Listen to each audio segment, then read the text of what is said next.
Lorsqu'elles sont cultivées dehors en tourbière, les sarracénias deviennent très grandes et fleurissent.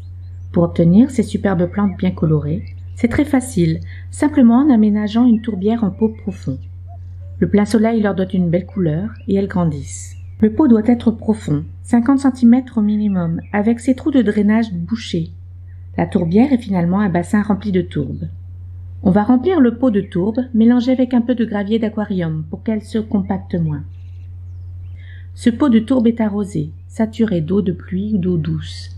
Une journée plus tard, la tourbe s'est bien humidifiée, mais tassée aussi. Il faut réajuster le niveau et arroser à nouveau. Cette tourbière doit être exposée au soleil et rester toujours gorgée d'eau douce. C'est au printemps, entre mars et juin, qu'il faut y installer les plantes carnivores, surtout les sarracénias qui produisent beaucoup de racines en début de saison. Elles ont ainsi tout l'été pour se développer. En effet, il faut que ces plantes carnivores soient bien installées avant de subir leur premier hiver dehors. On attendra la fin des gelées pour les planter. Que ce soit des divisions maison, ces sarracénias produisent alors des feuilles plates appelées phyllodes à ce moment-là, ou des plantes achetées en pot et déjà bien formées. Les sarracénias sont particulièrement adaptées à ce type de culture. Toutes les espèces et leurs hybrides sont très rustiques, et elles deviennent magnifiques avec les années. Mais d'autres plantes carnivores sont cultivables ainsi.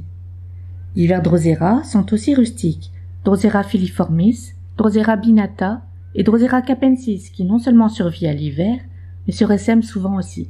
La Dionée attrape-mouche devient robuste au soleil, ses pièges deviennent rouge vif et ses mouvements sont plus rapides.